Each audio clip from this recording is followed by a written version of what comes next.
أبن فطور صباح فيها الطقس عصيدة عربي بربة مرة خفيفة وبنينة وتعمل 66 كيف. يلا تبعوني. نحطوا زوز كيسان سميد متوسط، عليهم 4 كيسان ماء، نزيدوا 5 جرامات خميرة خبز اللي باش تعطيها خفة وما ترزنش على المعدة، ونحطوا مغرفة صغيرة ملح، نغطيوها ونخليوها تخمر مدة ساعة.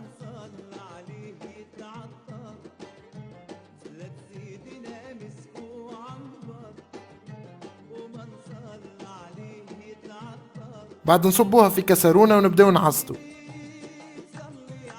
ونصبوا 150 مليلتر ماء سخون على مرتين. بقت العصيدة متاعنا نصبوا شوية زيت باش نلموا بيه، وهكا نكون تحصلنا على عصيدة عربي بنينة وخفيفة وتعمل 66 كيف. وما تنساوش تجربوها وتعطيوني رايكم في كومنتير، وتوالى نتعدوا للديجوستاسيون.